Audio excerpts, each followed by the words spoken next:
Just a few years ago, Marvel seemed to have everything planned out. The Multiverse Saga was in full swing. Kang the Conqueror had already been introduced as the next major villain after Thanos. We first met one of his variants in Loki Season 1, then saw him take center stage in Ant-Man and the Wasp: Quantumania. Marvel was clearly building towards something massive. At the time, Kang wasn't just another villain. He was supposed to be the villain. The character was set to lead directly into Avengers: the Kang Dynasty, and eventually Secret Wars. Every major piece of the Multiverse Saga seemed to point toward Kang being the ultimate threat that would unite Marvel's heroes once again. And then everything changed. Almost overnight, Marvel quietly started moving away from Kang. Plans began shifting behind the scenes. The Kang Dynasty was eventually renamed. New scripts were reportedly being developed, and before long, Marvel shocked the entire world by announcing something nobody expected: Dr. Doom, played by Robert Downey Jr. So what exactly happened? Why did Marvel suddenly abandon the villain they had spent years building up? Well, honestly, the biggest reason is pretty obvious: Jonathan Majors. Back in 2023, Majors was arrested following allegations of domestic violence. What followed was a long legal battle that kept generating headlines and unwanted attention. Eventually, the situation reached a point where Marvel found itself in an incredibly difficult position, because unlike previous MCU villains, Kang wasn't just a supporting character. He was the foundation of an entire saga. Marvel had invested years of planning around one actor playing countless versions of the same character across multiple projects. When the controversy surrounding Majors continued to grow, Marvel faced a reality they couldn't ignore. No matter how talented the actor was, keeping him as the face of the MCU's future simply became too risky. And honestly, that's what makes this whole situation feel so unfortunate. Because if we're talking purely about the character, Kang had enormous potential. What made Kang interesting wasn't just his power, it was the concept behind him. The idea that there could be endless versions of the same villain scattered across countless timelines. Every variant could have different goals, different personalities, and different methods of conquering reality. Loki especially did a fantastic job showcasing that potential. Whether it was He Who Remains or Victor Timely, the show demonstrated how dangerous Kang could be even without throwing a single punch. His intelligence, patience, and understanding of time itself made him feel like unlike any villain Marvel had ever introduced before. For a while, it really felt like Marvel had found their next Thanos. But once the real-world controversy exploded, the studio was forced into a corner. They couldn't continue promoting Jonathan Majors. They couldn't risk years of future projects being overshadowed by controversy. And from a business perspective, they couldn't gamble the future of the MCU on a situation that showed no signs of disappearing. For me, this is where the whole story becomes complicated. Because on one hand, I think Marvel absolutely made the correct decision. A franchise this large can't afford to have its biggest villain constantly associated with serious real-world issues. Every new movie announcement would have been followed by the same conversations. Every trailer would have brought the controversy back into the spotlight. Eventually, people would be talking more about the actor than the actual story, and that's never a good thing. But on the other hand, I can't pretend it didn't hurt the overall narrative. Marvel had spent years planting seeds for Kang. Quantumania revolved around him, Loki revolved around him, the multiversal saga itself was built around him. Removing Kang meant rewriting years of planning almost in real time, and that's not something you can do without creating some problems along the way. Then came what might be one of the biggest surprises in MCU history: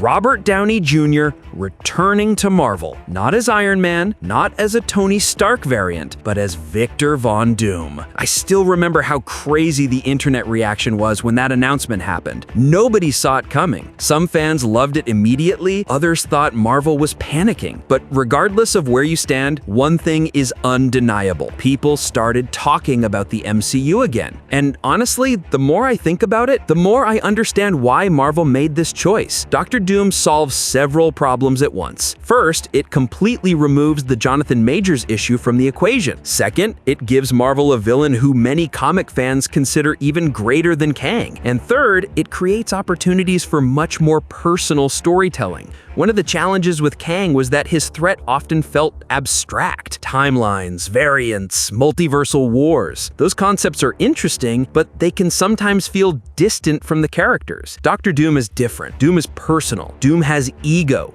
Doom has emotion. Doom creates rivalries, especially when characters like Reed Richards become involved. That's one of the reasons so many fans are excited about the future now. The arrival of the Fantastic Four naturally opens the door for Doom to become the emotional center of the next Avengers storyline. And let's be honest, Robert Downey Jr. playing one of Marvel's greatest villains is the kind of headline that instantly grabs attention. At a time when many people were saying the MCU had lost momentum, Marvel suddenly found a way to get everyone talking again. Now, does that mean Kang's just gone forever? Honestly, I'm not so sure. Marvel still has a lot of unanswered questions. What happens to all the Kang variants we already saw? What was the ultimate purpose of everything that happened in Quantumania? Will the TVA continue monitoring Kang variants in the background? Or will Marvel simply move on and never address it again? Right now, we don't have definitive answers. My guess is that Marvel will probably acknowledge Kang's existence